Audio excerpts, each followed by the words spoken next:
அடுத்ததா சொல்கிறார், நூஹ் அலைஹிஸ்ஸலாம் அவர்கள் காஃபிர்களோடு விவாதம் செஞ்சதாக நூஹ் அலைஹிஸ்ஸலாம் சம்பந்தமாக சொல்ற அந்த குர்ஆன்ல, காஃபிர்களோட விவாதம் செஞ்சதாக இப்ராஹிம் அலைஹிஸ்ஸலாத்தை பத்தி சொல்ற அந்த குர்ஆன்ல தான் இருக்குது, ஜாஹில்களோடு விவாதம் செய்யாதீங்க, ஜாஹில்களோட பேசாதீங்க என்று இருக்கிறது. எனவே நாங்கள் ஜாஹில்களோடு பேச மாட்டோம் என்று ஒரு பழைய வாதத்தை மீண்டும் என்ன செய்கிறார், வாந்தி எடுத்திருக்கிறார் முஃபாரிஸ் ரசாதி அவர்கள். என்ன வாதம்? அவர் சொல்றதை கேளுங்க.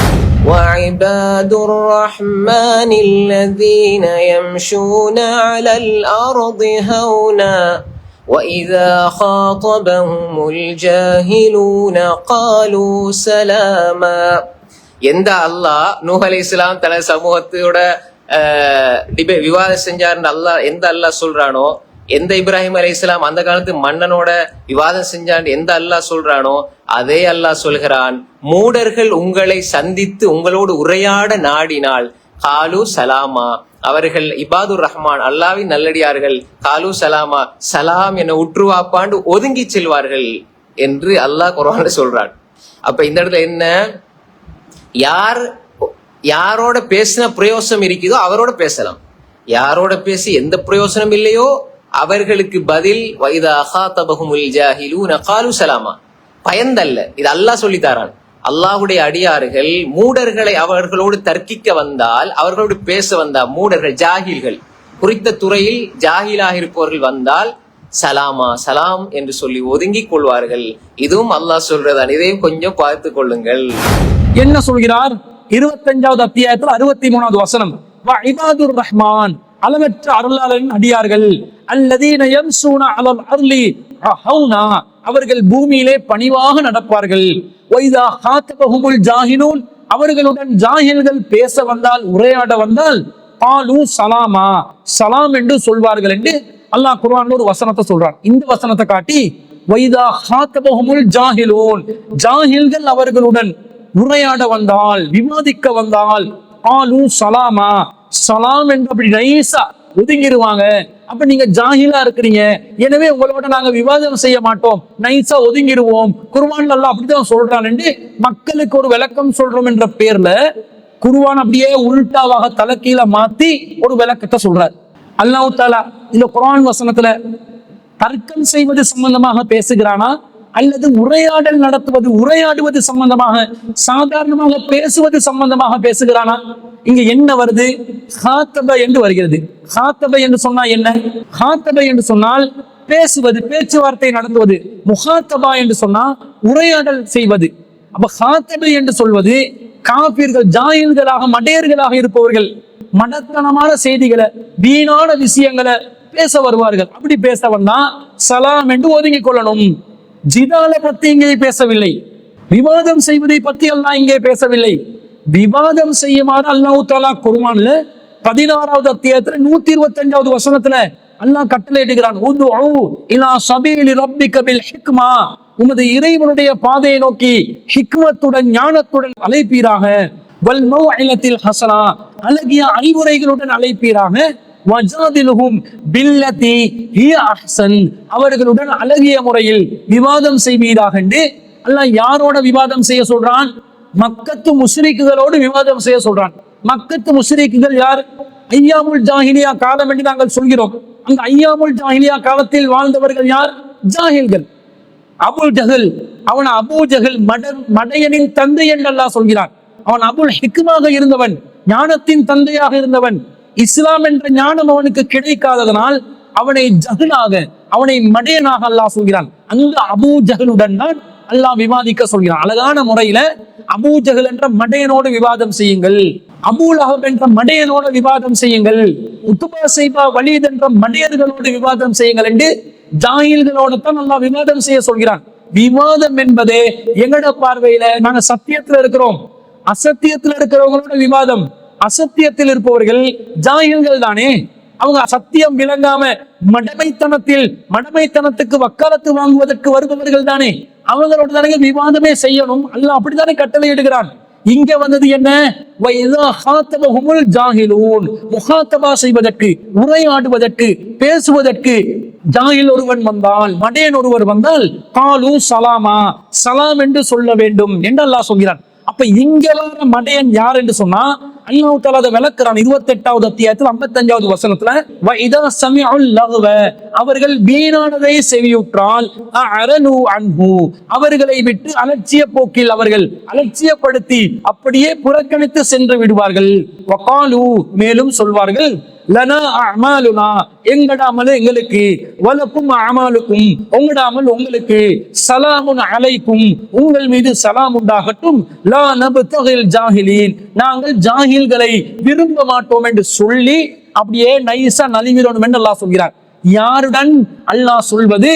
வீணான காரியத்தில் ஈடுபடும் ஜாஹில்கள், வீணானவற்றை செய்யக்கூடிய ஜாஹில்கள், மடையர்கள், மடத்தனமாக நடக்கக்கூடிய வீணான காரியத்தில் ஈடுபடக்கூடிய பொழுதுபோக்கென்ற பேர்ல நாஸ்தி செய்யக்கூடியவர்கள் யாரு வந்தாலும் நமக்கு நேரம் ரொம்ப முக்கியம். நிறைய நேரத்தை புரோசனமா பயன்படுத்த வேண்டி இருக்குது. இந்த மடப்பயனோட நம்ம பேச்சுவார்த்தைக்கு போய் இவனோட நாங்க உலக காரியத்துல வீணானதுல மூழ்கிட்டோம்னா நம்மளோட நேரம் நாஸ்தி ஆகிரும், நம்முடைய நேரம் விரயமாகிரும். பெருமதியான நேரத்தை நல்ல பணியில பயன்படுத்திக் கொள்ளலாம் என்று வீணான உலக காரியங்கள்ல மூழ்கக்கூடியவர்கள் வந்தால் சலாம் சொல்லி ஒதுங்கி போங்கன்னு அல்லாஹ் சொல்கிறான். இதை கொண்டு வந்து அல்லாஹ் யாரோட எந்த ஜாயில்களோட எல்லாம் விவாதமே நடத்தி இஸ்லாத்தை நிலைநிறுத்த சொன்னானோ அதற்கு எதிரானதா சொல்ற அளவுக்கு யாரோ கமெண்ட்ல சொல்றான், ஷேக் இதையும் சொல்லுங்க. இப்ப ஷேக்கிட்ட மூலட தரம் எந்த அளவுக்கு இருக்குது? கமெண்ட்ல ஒருத்தன் உசுப்பேத்துறான், உசுப்பேத்தும் போது உசுப்பேத்துறான் மயிலோடு ஏறுறதா இல்ல, அதுக்கு உசுப்பேறாம என்ன சொல்ற, இதை சொல்றது சரியா இருக்குமான்னு யோசிச்சு பதில் சொல்லாம அப்படியே எடுத்து சொல்றது. அல்மாரிக்குள்ள மூளைய பூட்டி வச்சு ஃப்ரிட்ஜுக்குள்ள கல்லாக்கி வச்சு இந்த வார்த்தைகளை சொல்லும் போது என்ன இவர் இப்படி பேசுறான்னு நினைக்காது. இதெல்லாம் அவர் பயன்படுத்துற வார்த்தை, அவர் பயன்படுத்துற வார்த்தை அவருக்கு ரிப்பீட் பண்றேன். நான் பயன்படுத்தி நானாக சொல்லவில்லை, அவருடைய பேச்சில வர ஒவ்வொரு வார்த்தையும் தான் நான் எடுத்து சொல்கிறேன். இப்படி மூளையை கலட்டி வச்சு பேசக்கூடிய நிலையில் இருந்து மார்க்கம் பேச வருகிறார்களாம், அடுத்தவனை கொச்சப்படுத்தி பேசுவாங்களாம். அப்ப அல்லாஹ் தஆலா ஜாயில்களோடு விவாதம் செய்ய வேண்டாம் என்று சொல்லவே இல்லை. ஜாயில்களோடு தான் விவாதம் நடக்கும். நாங்க சத்தியத்தில் இருந்தா நமக்கு எதிராக அசத்தியத்தில் இருப்பவர்கள் நம்முடைய பார்வையில் ஜாயில்கள் தானே. அப்ப அந்த ஜாயில்களோடு தான் இஸ்லாம் விவாதம் நடத்துமாறு நமக்கு வலியுறுத்துகிறது. இதுவும் அவரு தவறாக அல் குர்ஆனை புரிந்து கொண்டிருப்பதற்கு மிகப்பெரிய ஒரு சான்றாக இருக்கிறது. இன்னொரு முக்கியமான விஷயத்தை கவனிக்கணும். இப்ப நாங்க முஃபாரிஸ் ரசாதியை விவாதத்துக்கு அழைக்கிறோம், இன்னும் பலரையும் சலஃபுகள்ல விவாதத்துக்கு அழைச்சிருக்கிறோம். அவங்க என்ன நினைச்சிட்டாங்கன்னா அவங்களை நாங்க அறிவாளிகள் என்று நினைச்சு அழைக்கிறோம் என்று நினைச்சிட்டாங்க. முஃபாரிஸ் ரசாதி என்பவர் நம்முடைய பார்வையில நம்பர் 1 முட்டாள் பெயர். ஏனென்று சொன்னா மார்க்க தீர்ப்பு சொல்றதுல ஒருத்தர விளங்கலாம் தானே எந்த அளவுக்கு இவங்களோட அறிவு இருக்குது என்று சொல்லி. இப்ப உதாரணமாக நாங்க ஒரு விமர்சனத்தை முன் வச்சிருந்தோம். என்ன விமர்சனம்? ஃபாத்தியா சூராவை ஓதி ஆரம்பிக்கிறாரு. ஃபாத்தியா சூரா ஓதியா ஒரு சபையை ஆரம்பிக்கிறது, ஹம்து ஸலவாத் சொல்லி தானே ஆரம்பிக்கணும்.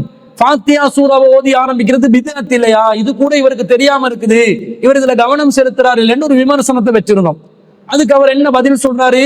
ஃபாத்தியா சூராவை ஓதி ஆரம்பிக்கிறதுண்டா லைவ் ஆன் பண்ணினா 4 பேர் வந்து சேர காட்டிலும் பாட்டா போட முடியும், நான் ஏதாவது சொல்லி கொண்டு சும்மா உலர்த்தி கொண்டு இருக்க முடியுமா? அதுக்குதான் ஃபாத்தியா ஓதினேன் அப்படி என்கிறார். உங்களுக்கு யார் உலர்த்தி கொண்டு இருக்க சொன்னா?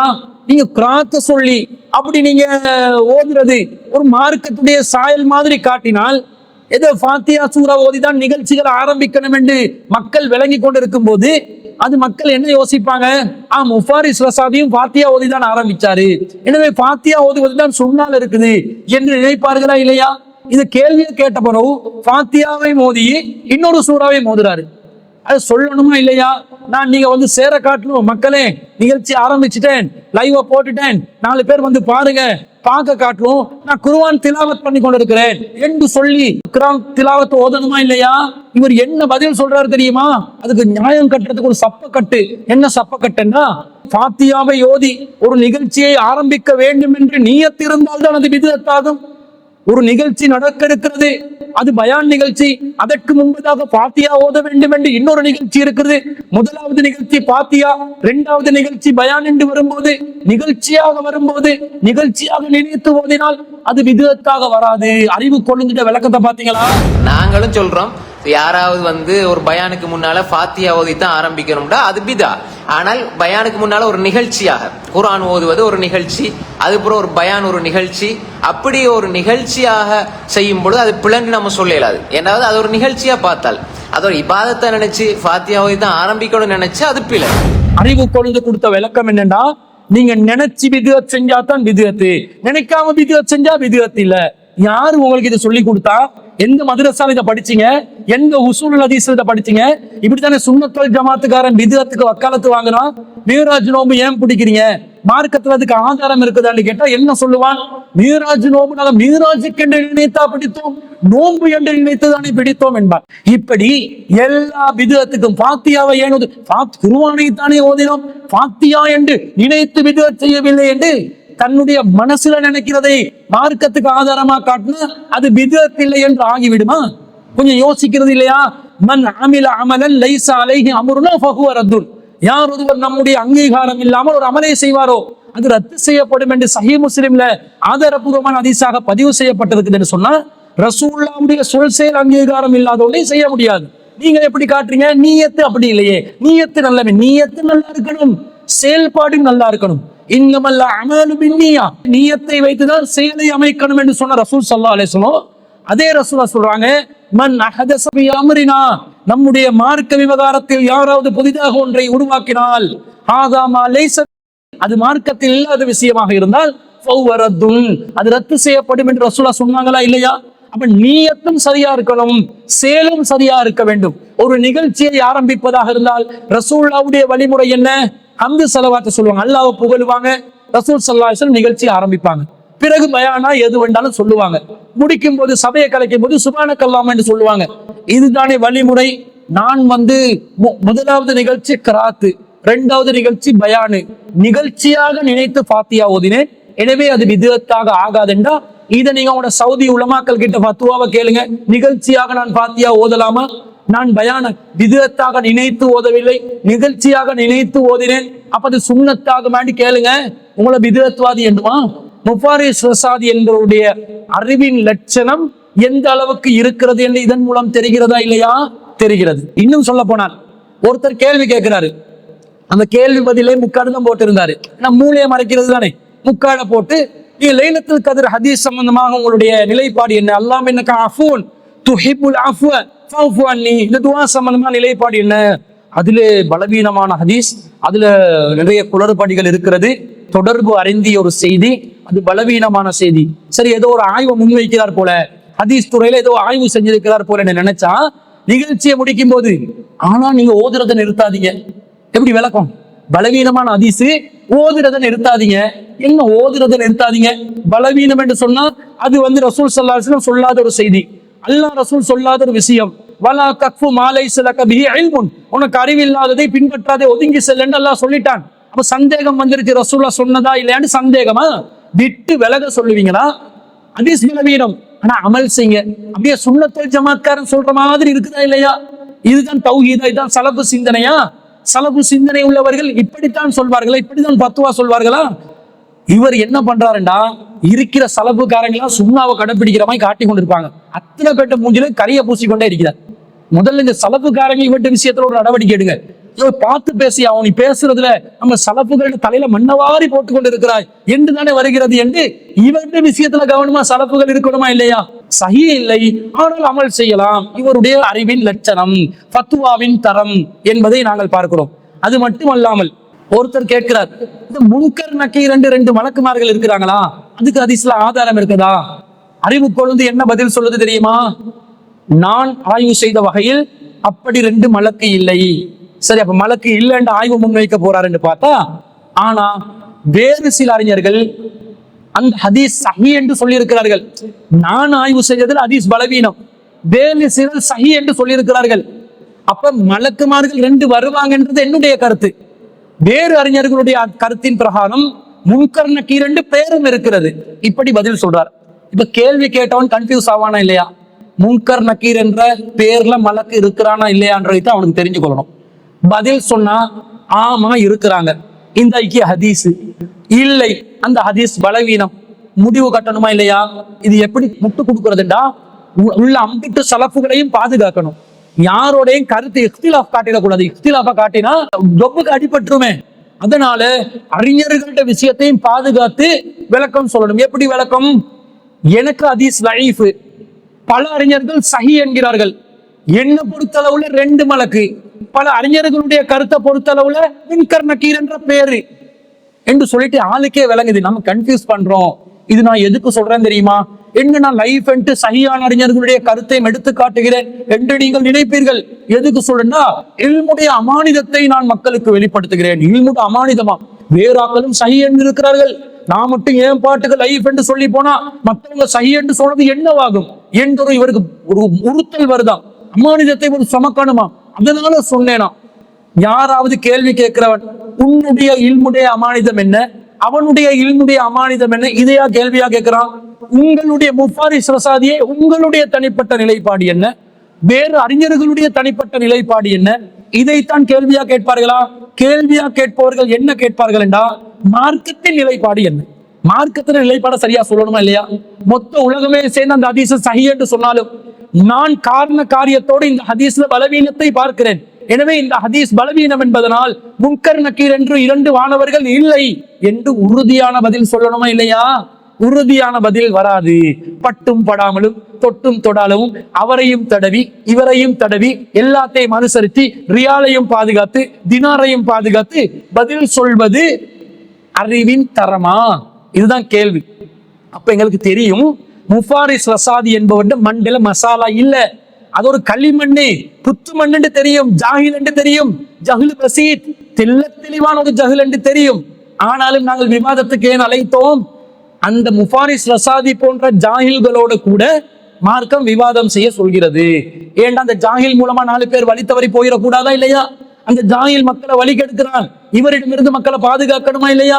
அந்த உணர்வோடு அந்த பொறுப்போடு சத்தியத்தை நிலைநிறுத்தணும் என்பதற்காக முஃபாரிஸ் ரசாதி என்ற ஜஹ்ல் பசீத்துகளோட கூட நாங்க என்ன செய்யணும்?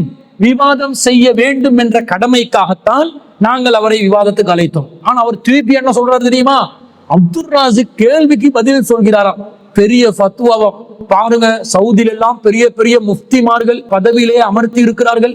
இவ்வளவு சிரமமா இருக்குது அந்த பதவியை பெற்றுக்கொள்வதற்கு. இவங்க ஃபத்வா சொல்றாங்க, கேள்வி பதில் நடத்துறாங்களா முஃப்திமார்களாம். பாத்தீங்களா மக்களை எங்க கொண்டு போறாங்கன்னு பாத்தீங்களா? இலங்கையில சில முஃப்திமார்கள் வச்சிருப்பாங்க. எதுக்கு முஃப்திமார்கள்? இஸ்லாமிய வங்கிக்கு ஃபத்வா எடுக்கிறதுக்கு தான் வச்சிருப்பாங்க, சரியா கவுன்சில்ல. வேற ஏதாவது ஃபத்வா வெளியிட்டு இருக்கிறத பாத்தீங்களா? இல்ல.